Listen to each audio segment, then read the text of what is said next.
Ustedes van a recordar, hermanos, que la semana pasada estuvimos predicando sobre aquellos factores que son obstáculo para que Dios conteste nuestras oraciones. Y vamos a recordar, hermanos, algunas cosas que dijimos la semana pasada, en donde decíamos que la oración es el instrumento básico que Dios ha puesto en nuestras manos para platicar con Él. Decíamos que la oración no tiene sustituto, no hay ninguna actividad, ningún evento que pueda sustituir la oración. Decíamos que mediante la oración tenemos comunión personal con Dios. Pero también, hermanos, mencionamos que en la oración expresamos nuestra gratitud y nuestra alabanza al Señor. Le decimos a Él que estamos agradecidos por su amor, por la salvación que tenemos, por el perdón que tenemos.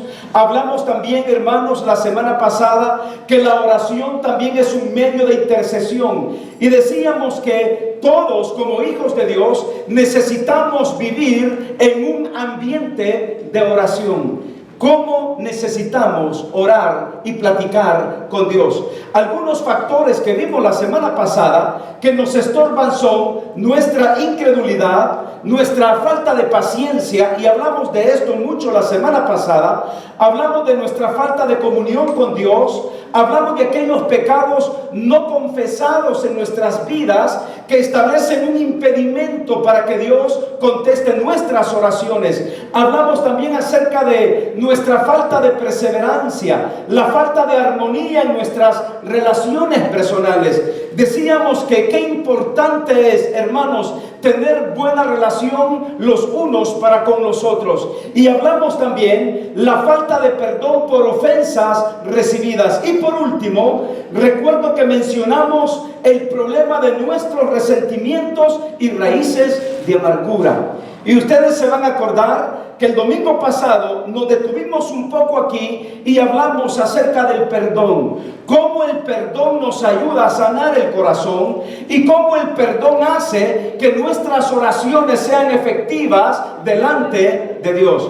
Muy bien, pero así como hay factores que obstaculizan nuestra comunión con Dios para que Dios no conteste nuestras oraciones, también, hermanos, hay factores que nos bendicen en la oración.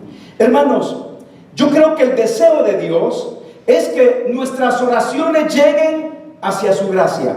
La voluntad de Dios no es que solamente oremos y que nuestras oraciones no pasen del techo en donde estamos. La voluntad de Dios es que cuando yo oro, que cuando yo platico con Él, haya un ambiente limpio, un ambiente claro, un ambiente en donde no haya ningún estorbo para que mi oración, mi plática llegue delante de Dios.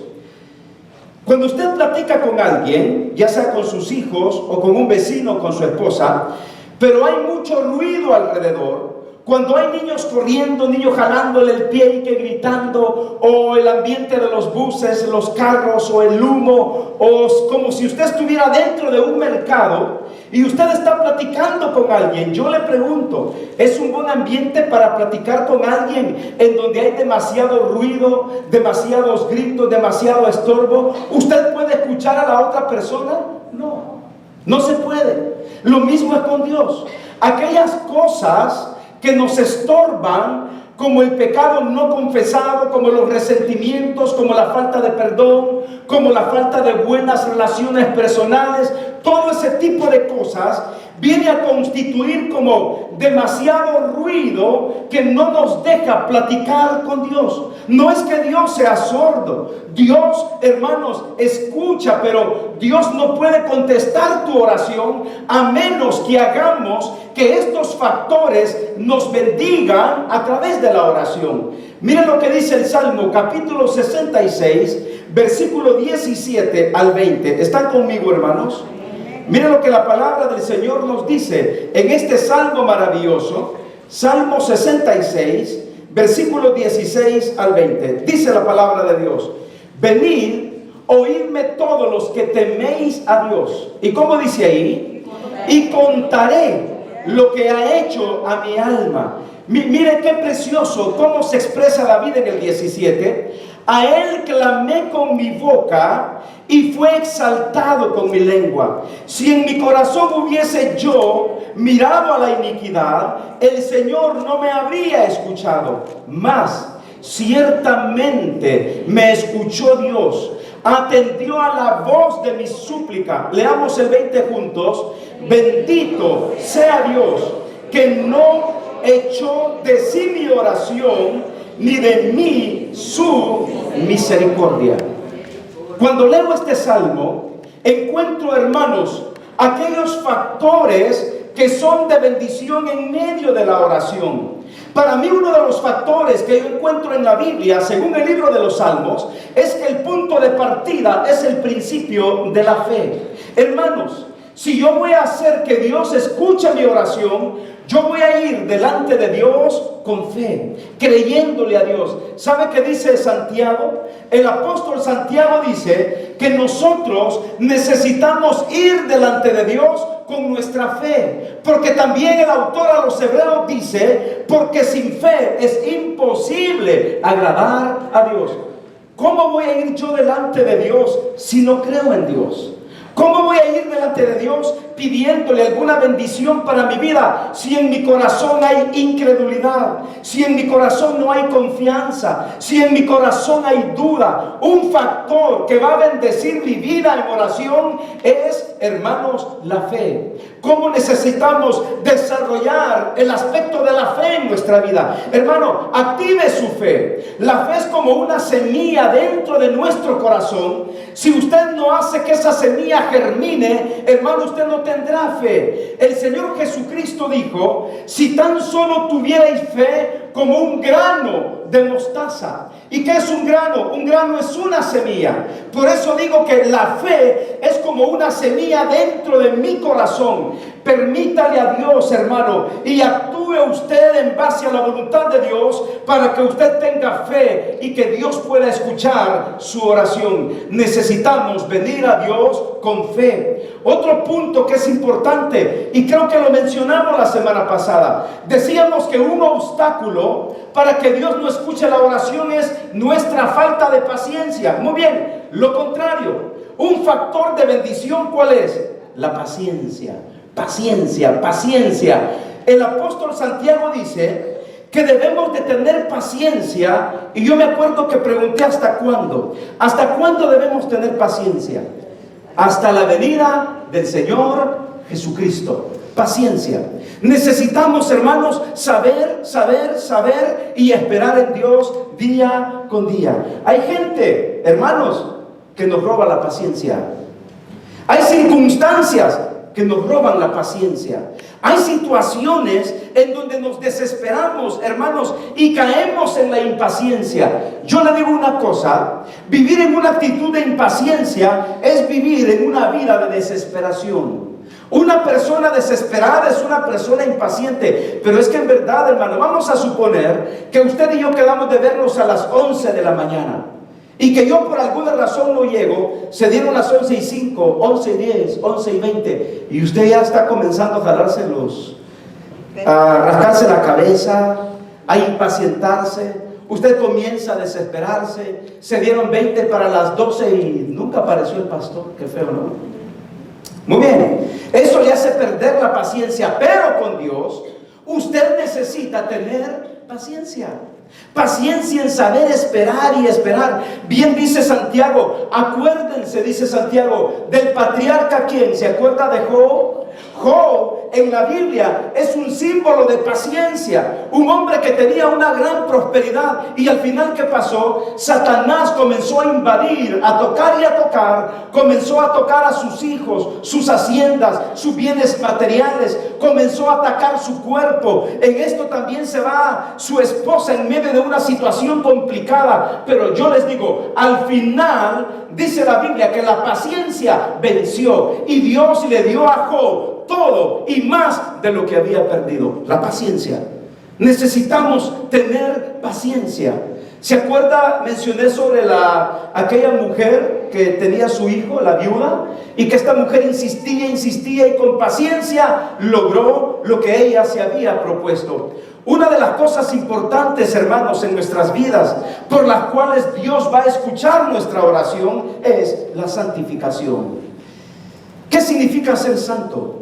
Santo no significa que usted no es pecador, pero santo significa que usted ha sido apartado para bendecir y glorificar el nombre de Dios. Santo significa que mi vida está separada del mundo para glorificar a Dios. Significa que yo voy a tratar en mi vida de, como dice la palabra, ser santos, porque yo soy santo, dice el Señor. Y como dice Pablo, que debemos de santificar nuestra vida en el Señor.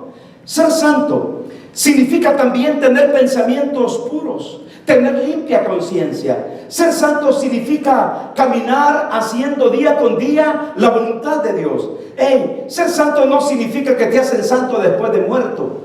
¿Sabe que Monseñor Oscar Arnulfo Romero, que fue el monseñor en El Salvador y que estuvo con esto de la guerra y que ahí lo mataron y todo, lo están queriendo hacer santo después de 30 años de muerto? ¿Sabe cuál es la diferencia entre nosotros los cristianos? Que los cristianos somos santos en vida y no después de muertos.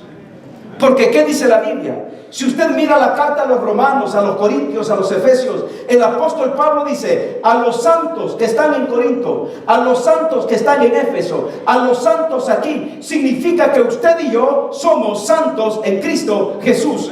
Y no necesitamos morir para después ser santos. Entonces, en la vida cristiana es al revés. Yo soy santo. Aquí está la Santa Lourdes. Hola, hermana Santa Lourdes. Muy bien. ¿Somos qué? Somos santos en el Señor. Claro, no nos ven con la... ¿Cómo se dice? Fíjense que nunca he podido decir esa palabra, hermanos. Aureola, aureola. Imagínense, no necesitamos tener una aureola. Bueno, algunos tienen al lugar de aureola. Pero Dios dice que somos santos en Cristo Jesús. Y si somos santos en Cristo Jesús, nuestra vida debe reflejar la santidad que Dios pide de nosotros. A veces decimos: pero ¿por qué Dios no me escucha? ¿Por qué Dios no me escucha? ¿No será que no estamos viviendo en santidad con Dios? En santificación con Dios. La Biblia dice: ser santos en toda vuestra manera de vivir. Quiere decir que mis acciones deben reflejar que yo soy un santo y que soy un hijo de Dios. También, mis hermanos, un punto que es muy importante para que Dios bendiga nuestras oraciones: necesitamos a veces tener sacrificios de alabanza. Mire, en medio del dolor, lo mejor no es tanto llorar, lo mejor es alabar, alabar, alabar. En el Antiguo Testamento, ¿sabe cómo cayeron los muros de Jericó con Gedeón? Dice la Biblia que estaban en guerra y Dios le ordenó a Gedeón que diera 7 vueltas, 6 vueltas, y a la 7ª vuelta que tocaran la trompeta y que gritaran, y que los muros de Jericó se iban a venir abajo. Era un momento tenso, hermano. Yo no sé si usted ha vivido momentos de conflicto o de guerra civil. Nosotros vivimos 12 años de guerra civil en El Salvador, y que probablemente muchos de ustedes otros tipos de guerra. Pero estar en guerra no es nada fácil. Son momentos de tensión, momentos de prueba, momentos en donde la economía se viene abajo, momentos de incertidumbre, momentos en donde si vas en la calle tú no sabes qué va a acontecer. Vivir en medio de una guerra o de un conflicto armado es duro. Y el pueblo de Israel se encontraba en medio de un conflicto armado. Muy bien, Dios le dice a Gedeón, muy bien, a Josué, perdón, Dios le dice a Josué, Gedeón es otro, olvidémonos de Gedeón, Josué. Y Dios le dice a Josué que dé 7 vueltas alrededor del muro, y a la 7ª vez que tocaron las trompetas y los muros se vienen abajo. Cuando ellos comienzan a adorar a Dios, a bendecir el nombre de Dios, en medio del dolor, en medio de la tragedia, dice la Biblia que los muros se vinieron abajo. Le digo por qué: porque ellos sacrificaron alabanza en medio del dolor. Qué fácil es venir y cantar cuando todo está bien, cuando tienes dinero para la renta, dinero para la gasolina, cuando tienes buenas llantas en tu carro, cuando te ascendieron en tu trabajo, cuando los negocios van bien. Pero ¿qué tal cuando te pronostican una enfermedad? Más bien te diagnostican una enfermedad. ¿Qué tal cuando te dicen que tienes esto, que tienes lo otro? ¿Qué tal cuando te dicen que le quedan 3 días para trabajar en esta compañía? ¿Qué tal si le dicen a usted está perdiendo su casa? Qué duro es sacrificar alabanza en medio del dolor. Pero yo les digo esta mañana que cuando aprendemos a dar sacrificio de alabanza, cuando cantamos en medio del dolor, Dios comienza también a darnos paz en el corazón. Hermanos, tenemos que entender una cosa: las cosas materiales se acaban, la vida es bien corta, las cosas se acaban. Tu carro bonito, que no quieres que nadie te lo ensucie, que nadie se recueste en tu carro, en 5 o 10 años ese carro no va a valer ni $10,000, ni $5,000, porque las cosas se acaban. Pero cuando tú das sacrificio de alabanza, eso permanece para siempre y comienzas a vivir con el gozo de Dios, con la paz de Dios. Porque yo le digo que en el Nuevo Testamento usted va a recordar a Silas y a Pablo cuando estaban ahí en medio de la cárcel. Dice la Biblia que mientras todos estaban quejando por estar presos, ahí estaba ¿quién? Pablo y Silas, alabando, adorando, cantando al Señor. Y de repente dice la Biblia que vino un terremoto y todos, hermanos, los que estaban ahí, fíjese bien, el apóstol Pablo dijo: hey, crean en el Señor y van a ser salvos. Y dice la Biblia que el carcelero incluso se quería quitar la vida porque dijo: hoy se han escapado todos. Y Pablo dice: no temas, todos estamos aquí. Y cuenta la Biblia, mis queridos hermanos, que en medio de la alabanza y aún en medio de esa prisión, Dios abrió las prisiones, porque el Dios que nosotros tenemos es un Dios que atiende nuestras oraciones. Pero es importante dar sacrificios de alabanza. Simplemente alabe al Señor. Hermanos, la Biblia dice en 1 Tesalonicenses 5:17: dad gracias a Dios en todo, porque esta es la voluntad de Dios para con vosotros en Cristo Jesús. Qué difícil es dar gracias a Dios en todo. Es difícil. Difícil cuando a mí me dicen que estoy enfermo. Difícil decirle a Dios gracias porque el doctor dice que estoy enfermo. Difícil es decirle: Señor, gracias porque hoy me despidieron del trabajo. Sí, qué difícil, hermano. Pero simplemente alabe. Simplemente dele gracias a Dios y dígale: Señor, te doy gracias por todas tus bendiciones. Por lo menos gracias porque me diste trabajo este tiempo. Por lo menos gracias porque me diste salud estos 25, estos 30 años. Hermanos, y simplemente comience a alabar y a glorificar al Señor. Dice la Biblia que hay que dar sacrificios de alabanza. Hermanos, a veces a usted le va a costar cantar. A veces le va a costar darle gracias a Dios. Simplemente dele gracias a Dios. ¿Sabe que a nosotros, hermanos, nos gusta cuestionar a Dios? ¿Pero por qué tengo que darle gracias si me dicen que estoy enfermo? ¿Pero por qué tengo que darle gracias si no tengo para echarle gasolina al auto? ¿Pero por qué le voy a dar gracias a Dios si mi familia está en problemas? Hermano, mire, dejemos nuestros argumentos a un lado y ampárese a la promesa de Dios, que Dios ha dicho que nunca nos dejará y nunca nos abandonará. Así de sencillo. Simplemente dígale: Señor, yo sé que tú estás conmigo, que tú eres real.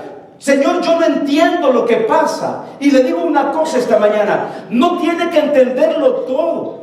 Simplemente dele gracias a Dios. Simplemente acepte las cosas como parte del plan soberano de Dios para su vida. Hay cosas que yo no entiendo en mi vida, pero cuando comienzo a darle gracias a Dios: Señor, no lo entiendo, simplemente lo acepto. Le digo que en la vida cristiana la aceptación es antes que la comprensión.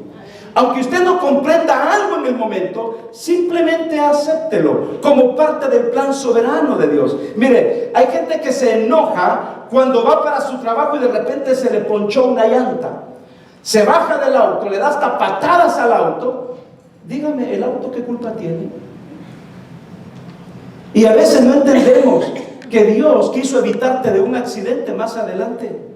A veces no entendemos de qué circunstancias difíciles te libró el Señor. Es como aquella persona que lo dejó el avión Y estaba tan indignado porque lo dejó el avión, y horas después se da cuenta que ese avión donde él se iba a ir se estrelló. Hay cosas que uno no logra entender. Simplemente hay que decirle: Señor, te doy gracias. Sacrificios de alabanza. Otro punto interesante, hermanos, es la humildad. ¿Cómo necesitamos llegar con humildad delante de Dios? ¿Sabe por qué Dios no contesta nuestras oraciones? Porque somos arrogantes, porque somos impulsivos, porque somos personas que nos levantamos demasiado la cabeza y decimos: yo así soy y a mí nadie me cambia. ¿Sabe? En el Nuevo Testamento dice la Biblia que al templo entraron dos personas. Uno era fariseo y el otro, ¿qué era?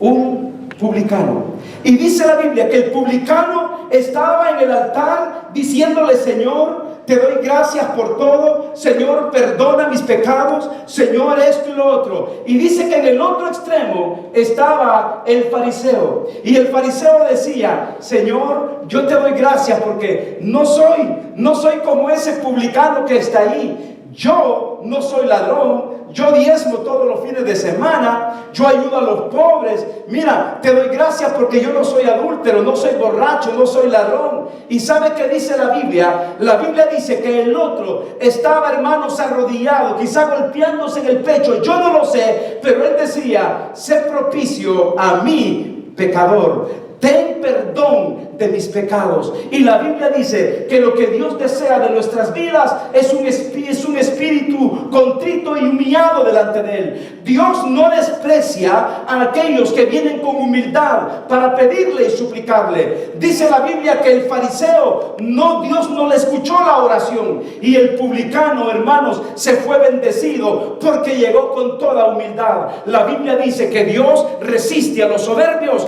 pero da gracia a los humildes. Necesitamos revestirnos de humildad. Y déjeme aclarar: humildad no significa andar con una ropa toda arrugada. Humildad no significa andar mal vestido. Humildad no significa andar careto así, sucio de la cara. Eso es descuido. Humildad tiene que ver con esa sencillez del corazón, con esa amabilidad con que vamos delante de Dios. No vamos con una actitud de reclamo, de queja. No vamos diciéndole: pero tú dices, pero tú prometiste, pero tú dijiste. Miren, hay cristianos que como que le ordenaran a Dios: si no me lo haces mañana, ya no voy a la iglesia. Yo le diría: ¿qué tú te crees? ¿Tú crees que por no venir a la iglesia se deshace? No. ¿Tú crees que por no venir a la iglesia Dios deja de existir? No. Dios sigue siendo Dios. Pero hay gente que le pone plazo a Dios: si de aquí a las 3 no me has dado un buen trabajo, Señor, olvídate de mí. Qué arrogancia, qué orgullo, qué prepotencia. Necesitamos llegar delante de Dios, hermanos, con toda humildad. Como decía ese hombre: sé propicio a mí, pecador. Necesitamos humildad en nuestras vidas, pero también, hermanos, una dependencia absoluta de Dios. Cuando dependemos absolutamente de Dios, Dios nos bendice. Es una de las mayores bendiciones en la oración. Usted y yo necesitamos, hermanos, depender de Dios. ¿Sabe usted cuál es el peligro de la abundancia? Y el domingo pasado medio hablé de esto.